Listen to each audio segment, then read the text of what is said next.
పోయిన తర్వాత ఈరోజు రాత్రి 8:30 గంటలకు జాతిని ఉద్దేశించి ప్రధానమంత్రి ప్రసంగిస్తారని వార్త వచ్చింది. పార్లమెంటు ఒక ప్రజాస్వామ్య వ్యవస్థకి, అధికార పక్షానికి కాదు ప్రతిపక్షాలకి అందరికీ అది ఒక ఉన్నతమైనటువంటి రాజ్యాంగ వ్యవస్థ. అలాంటి వ్యవస్థ ఒక నిర్ణయం చేసిన తర్వాత దానికి భిన్నంగా ఈరోజు బీజేపీ కానీ లేదా మోడీ ప్రభుత్వ వాళ్ళ నాయకులు కానీ దాన్ని నిరసిస్తూ చేస్తున్నటువంటిది ప్రజాస్వామ్యాన్ని అపహాస్యం చేయటం. పార్లమెంటు మీద, పార్లమెంటరీ వ్యవస్థ మీద ఏమాత్రం గౌరవం ఉన్నా దాన్ని అమలు చేయాల్సినటువంటి అవసరం ఉంది. ఈరోజు అబద్ధాలు సబద్ధాలతోటి రాజ్యాంగ సవరణ ఓడిపోతే మహిళా రిజర్వేషన్ల బిల్లే ఓడిపోయింది అని చెప్పి ఈరోజు ప్రచారం చేస్తున్నారు. మహిళా రిజర్వేషన్ల బిల్లు 2023లోనే ఒక ఏకగ్రీవంగా చట్టం రూపం దాల్చింది. 2024 ఎన్నికల్లో దాన్ని అమలు చేయలేదు. అమలు జరపబోవడానికి కారణం బీజేపీ, మోడీ నాయకత్వంలోని ప్రభుత్వం. వాళ్ళదే నేరం. వాళ్ళు 3 సంవత్సరాలు కోల్డ్ స్టోరేజ్లు పెట్టి అమలు చేయకుండా ఇప్పుడు పార్లమెంటుకు ముందు రోజు అది అమల్లోకి వచ్చినట్టు నోటిఫికేషన్ ఇచ్చారు. మహిళా రిజర్వేషన్లు అమలు జరపడానికి నోటిఫికేషన్ ఇచ్చిన తర్వాత ఇక పార్లమెంట్లో బిల్లు అవసరం ఏంటి అంటే, పార్లమెంట్లో పెట్టింది మహిళా రిజర్వేషన్ బిల్లు కాదు, ఆ పేరుతోటి డీలిమిటేషన్ బిల్లు. నియోజకవర్గాల సంఖ్యను పెంచడానికి ఏ ప్రాతిపదిక మీద పెంచుతారు? 20 ఇప్పుడు ఉన్నటువంటి దాని మీద నిష్పత్తి ప్రకారం పెంచుతూ ఉంటున్నారు. అబద్ధం. బిల్లులో పాపులేషన్ సెన్సస్ జనాభా ప్రాతిపదిక మీద పెంచుతామని స్పష్టంగా ఉంది. జనాభా ప్రాతిపదిక మీద పెంచితే మన రాష్ట్రానికి నష్టం. ఈ విషయం తెలుగుదేశం నాయకులు లావు కృష్ణదేవరాయలు చెప్పాడు పార్లమెంట్లో, మిథున్ రెడ్డి చెప్పారు వైసీపీ నాయకులు. వీళ్ళిద్దరూ రాష్ట్రానికి నష్టం అని చెప్పి కూడా మళ్ళీ ఆ బిల్లును బలపరుస్తూ ఓటేశారు. కారణం ఏంటి? అమిత్ షా చెప్పాడు, మేము ఆ మాటను నమ్ముతున్నామని. అమిత్ షా మాటను ఎలా నమ్ముతారు? దానికి అమిత్ షా చెప్పిన మాటకు పూర్తి భిన్నమైనటువంటి విషయం బిల్లులో ఉంటే బిల్లును నమ్మకుండా, కాగితం మీద నల్లక్షరాలతో ఉన్నదాన్ని నమ్మకుండా ఆయన మాటలు నమ్ముతారా? పోనీ బీజేపీకి ఏమైనా ఇచ్చిన మాటల్ని అమలు చేసిన చరిత్ర ఏమైనా ఉందా? ఆ చరిత్ర లేదు. గత 12 సంవత్సరాలుగా ఆంధ్రప్రదేశ్కి ఇచ్చిన ప్రతి వాగ్దానం, ప్రతి హామీ ఉల్లంఘిస్తూ వచ్చారు. ప్రత్యేక హోదా ఇస్తాను ప్రధానమంత్రి చెప్పాడు, ఉల్లంఘించారు. విభజన హామీలు అమలు జరుపుతామని చెప్పారు, పార్లమెంట్లో ఉల్లంఘించారు. కడప ఉక్కు ఫ్యాక్టరీ కట్టుతాం ప్రభుత్వం అన్నది ఉల్లంఘించారు. రాజధాని నిర్మించిస్తా ఉన్నారు, ఉల్లంఘించారు. విశాఖ ఉక్కు ఫ్యాక్టరీని ప్రైవేట్ పరం చేయమన్నారు, ఉల్లంఘించారు. ఒకటి కాదు, అనేక ఉల్లంఘనల మీద ఉల్లంఘనలు. రాముడు తండ్రికి ఇచ్చిన మాట కోసం అడవులకు వెళ్ళాడు. బీజేపీ వాళ్ళు అధికారం కోసం ఎన్ని మాటలైనా తప్పుతారు. అది వాళ్ళ నైజం. మాట తప్పే బీజేపీని హోంమంత్రి, ప్రధానమంత్రి మాటలు మీరు ఎలా నమ్ముతారు? అంటే ప్రజల్ని తప్పుదారి పట్టించినాక. అంటే ఆంధ్రప్రదేశ్ ప్రయోజనాలు పణంగా పెట్టి మీరు రాజకీయ అవసరాల కోసం ఈరోజు మనకు నష్టం తెస్తున్నారు. అందుకని ఈ డీలిమిటేషన్ బిల్లుని ప్రతిపక్షాలు వ్యతిరేకిస్తున్నాయి. ఈ సంఖ్య 2026లో జనాభా లెక్కలు జరుగుతుంటే 2011 జనాభా లెక్కల ప్రకారం చేస్తామంటున్నారు. దీనికి ఎవరు నష్టపోతారు? దీనివల్ల ఎస్సీ ఎస్టీలు నష్టపోతారు. ఇప్పుడు ఓబీసీ రిజర్వేషన్లు సమస్య పెండింగ్లో ఉంది. కుల గణన జరగాలి. కుల గణన జరిగితే ఏ కులం ఎంత తెలుస్తే దాన్ని బట్టి రిజర్వేషన్లు కూడా అప్డేట్ అవుతాయి. 2011 ప్రకారం జరుపుతామంటే అర్థం ఏమైనా ఉంది? అసలు జనాభా లెక్కలు జరుగుతుంటే ఇప్పుడు. అందుకని ఇవన్నీ కూడా రాజకీయ ప్రయోజనాల కోసం బీజేపీ ఆడుతున్న నాటకం. ఈ నాటకంలో వైసీపీ, బీజేపీ, తెలుగుదేశం కూడా భాగస్వామి అయ్యి మన రాష్ట్ర ప్రయోజనాలు పణంగా పెట్టాయి. ఇప్పటికైనా వాళ్ళు వాస్తవాలు తెలుసుకొని, ఇప్పుడు పత్రికలు, మన రాష్ట్రంలో తెలుగు పత్రికలు కూడా ఎలా నష్టమో మన రాష్ట్రానికి రాస్తున్నాయి. సంపాదకీయాలు రాస్తున్నారు, వ్యాసాలు రాస్తున్నారు. వాళ్ళకి తెలియక కాదు, వాళ్ళ సొంత రాజకీయ అవసరాల కోసం తెలుగుదేశం, వైఎస్ఆర్సీపీలు బీజేపీని బలపరుస్తున్నాయి. వాళ్ళకి భయపడి బలపరుస్తున్నారు సొంత అవసరాల కోసం. ఇప్పటికైనా సరే రాష్ట్ర ప్రయోజనాలు దృష్టిలో పెట్టుకొని మీరు ఈ డీలిమిటేషన్ బిల్లును వ్యతిరేకిస్తూ ముందుకు రావాలి. ఇప్పుడు తాత్కాలికంగా ఆగిపోయింది కాబట్టి మంచిది అదే. కానీ బీజేపీ కోసం ప్రజలను రాష్ట్ర ప్రజలను పణంగా పెట్టవద్దని చెప్పి నేను ఆ పార్టీలకి విజ్ఞప్తి చేస్తున్నాను. ఇక ముందైనా సరే రేపు వచ్చే 2029 నాటి ఎన్నికల్లో ఈ డీలిమిటేషన్తో నిమిత్తం లేకుండా మహిళా రిజర్వేషన్ బిల్లు అమలు జరపాలి అనేది మా డిమాండ్. దానికోసం మేము దేశవ్యాప్త ఉద్యమానికి కూడా సిద్ధం అవుతున్నాం.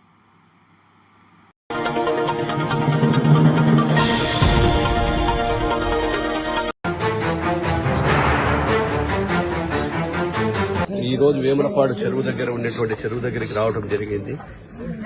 గత తెలుగుదేశం ప్రభుత్వం హయాంలో నీరు చెట్టు కింద ఏదైతే 100 ఎకరాల విస్తీర్ణం కలిగినటువంటి ఈ యొక్క చెరువును, వేములపాడు చెరువును, ఆ రోజు మేమందరం కూడా కోట్లాది రూపాయలు ఖర్చు పెట్టి దాంట్లో ఉండే మట్టిని తీయడం, క్లీన్ చేయడము, బండను స్ట్రెంథైన్ చేయడం జరిగింది.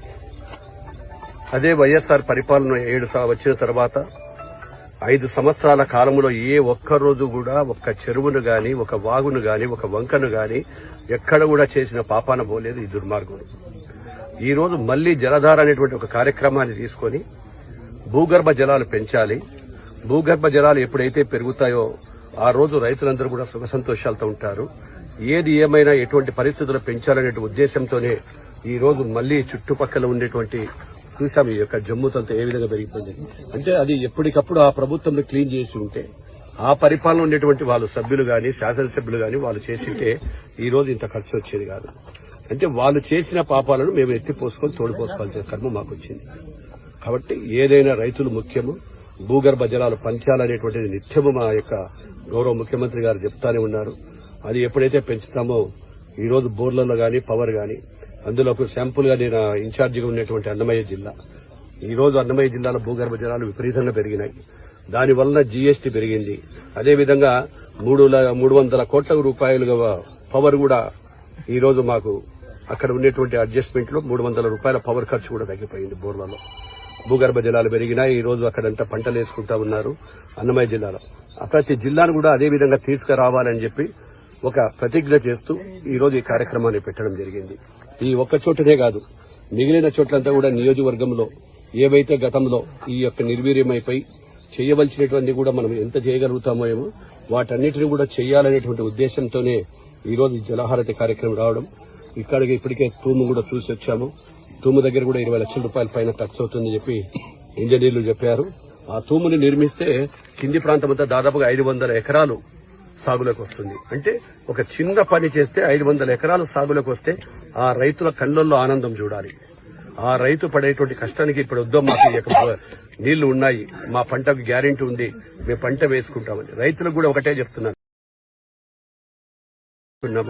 ఇందాకే రైతులతో మాట్లాడినాను, ఇంజనీరింగ్ డిపార్ట్మెంట్ ఫిషరీస్ తో కూడా పిలిచి ఈ మన ప్రాంతం కూడా ఈ యొక్క ఫిషరీస్ ఆక్వా కల్చర్ పెంచాలంటే చాలా మందికి అర్ధెకరా, పావెకరా, 50 సెంట్లు, 40 సెంట్లు అంటే కట్టలు పోసుకుని ఆక్వా పెట్టుకుంటే అది కూడా ఆక్వా పరిస్థితి ప్రోత్సహించినట్టు ఉంటుంది, రైతుకు ఆదాయం ఉంటుంది. అదేవిధంగా మనకు కూడా ఆదాయాలు కూడా వస్తాయని చెప్పి కూడా తెలియజేస్తా ఉన్నా. ఏదేమైనా త్వరలోని ఈ కార్యక్రమం దీన్ని పెట్టి దీని ఇప్పుడే చెప్పాను అధికారులకు వేసుకొని డీటెయిల్ ప్లాన్ రిపోర్ట్ ఇవ్వమని చెప్పి అది డిపిఆర్ వచ్చిన వెంటనే ఆ తుమ్మును మొదలు పెడతాం. ఇది నిర్విరామంగా ఈ చెరువులోనే దుమ్ము అంతా కూడా చెరువు ఎండిపోయిన తర్వాత వాటి కూడా కంప్లీట్ చేస్తామని చెప్పి తెలియజేస్తూ గత పాలకులు చేసిన పాపాల వల్ల ఈ రోజు మా యొక్క ప్రభుత్వానికి అధికంగా ఖర్చులైనప్పటికీ ప్రజల పక్షాన ఈ యొక్క కార్యక్రమాన్ని చేస్తామని చెప్పి తెలియజేస్తా ఉన్నాం. Thank you.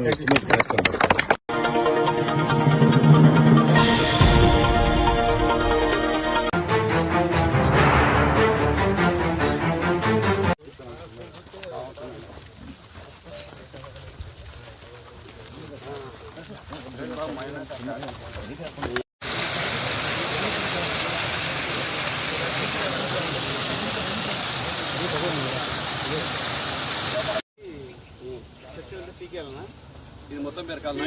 మొత్తం పీకేసి నాదే మొత్తం కంప్లీట్ ఓపెన్ చేసి ఇక్కడ తూము పెట్టి డక్ట్ వేసి సేమ్ మొత్తం కొత్త మట్టాలి.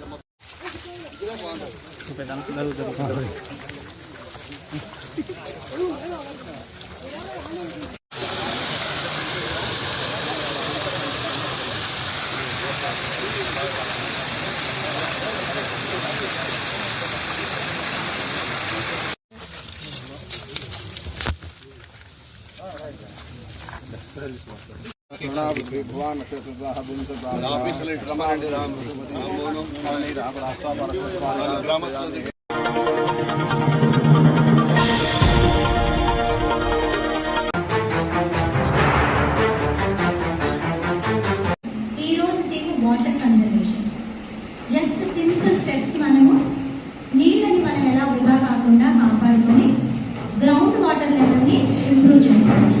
మన కాలేజ్లోనే మనం తీసుకుంటే కనుక వాటర్ హార్వెస్టింగ్ పిట్స్ ఉన్నాయి, చూసారా? ఎప్పుడైనా గమనించారా?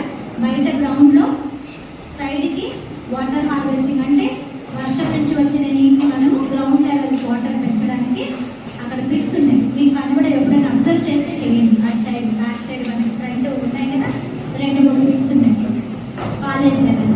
ఇంకా వాటర్ని ఎక్కువగా వేస్ట్ చేయకుండా అవసరమైన ఏమైనా కొళాయి పంపులో ఇంకా లీకేజ్ ఉంటే ఎక్కువగా కాళ్ళు కడుక్కోవడం, ముఖం కడుక్కోవడానికి వాటర్ వదిలేస్తూ ఉంటారు పిల్లలు.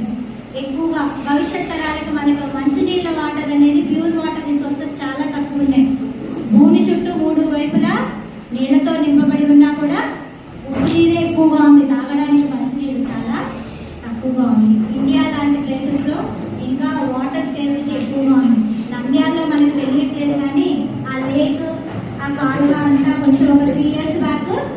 శుభ్రం చేయించి మనకి ఇచ్చేసారు కాబట్టి ఇప్పుడు మనం రోజు ఒకసారైనా నీళ్లు తీసుకుంటూ ఉంటాం. 2009 ముందర 2006-05లో అయితే 2 రోజులకు ఒకసారి నీళ్ళు వచ్చేవి నంద్యాలు. 2 రోజులు 3 రోజులు ఒక్కొక్కసారి వారానికి ఒకసారి నీళ్ళు వస్తే 2001-2002లో అయితే అంత కష్టంగా మనకి సమ్మర్ వచ్చింది అంటే ఎప్పుడు నీళ్ళు వస్తాయో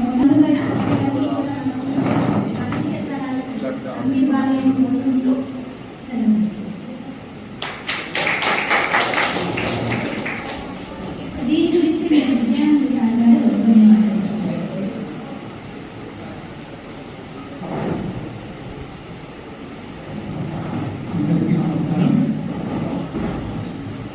ఈరోజు ఎస్సీఎస్సీలో concept water conservation, water positiveness. అయితే ఈ ప్రోగ్రామ్ ఎందుకు నిర్ణయించడం ఏంటంటే వరల్డ్ వాటర్ డే 1986 సంవత్సరం నుంచి మార్చి 22వ తేదీ వరల్డ్ వాటర్ డేని జరుపుకున్నాం. సో ఈ నెలలో ఈ ఎస్సీఎస్సీ మంత్ అంటే లాస్ట్ 3వ శనివారం నుంచి ఈ 3వ శనివారం లోపల వాటర్ డే ఉంది కాబట్టి మన వాటర్ కన్జర్వేషన్ అనే థీమ్ను మనకు స్టేట్ గవర్నమెంట్ వాళ్ళు ఇవ్వడం జరిగింది. దాంతో కాకుండా మనం వాటర్ కన్జర్వేషన్ డే లేదా వాటర్ ప్రొటెక్షన్ డే లేదా వాటర్ పాజిటివ్ డేని జరుపుకుంటాం. అయితే మనందరికీ చాలా సులభం, నీళ్ళు అంటే ఎవరికి పెద్ద లెక్క ఉండదు. మనం ట్యాప్ ఆన్ చేసి స్నానం చేస్తూనే ఉంటాం, 10 బకెట్లు 20 బకెట్లు అయిపోతాయి. లేదా మనందరూ తెలిసిందే బయట మున్సిపాలిటీ ట్యాప్ వాటర్ వస్తూ ఉంటాయి, లేదా గ్రామ పంచాయతీ ట్యాప్ వాటర్ వస్తూ ఉంటాయి. ఎవరు దాన్ని ఆఫ్ చేయరు, నీళ్లు పోతూనే ఉంటాయి. చాలా మంది ఇళ్ళ దగ్గర వాటర్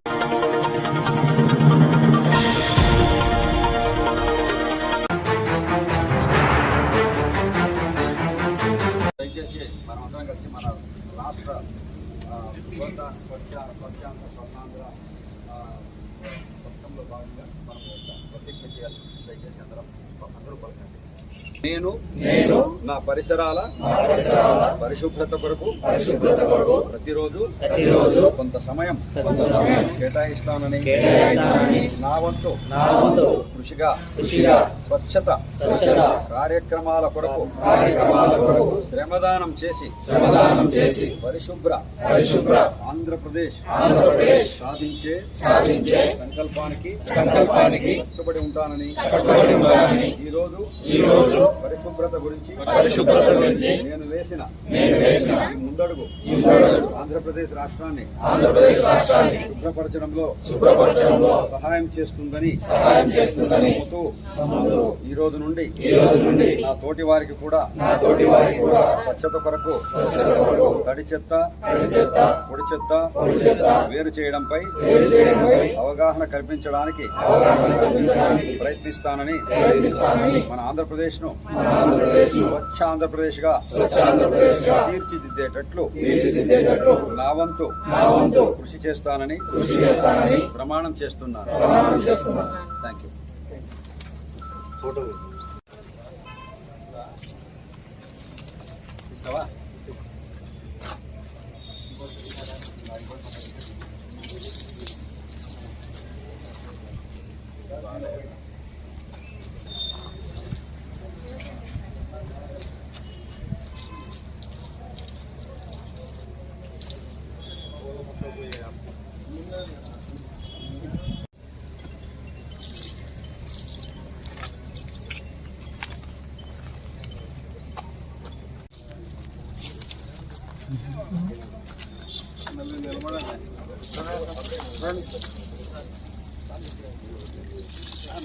మేడం రమ్మను.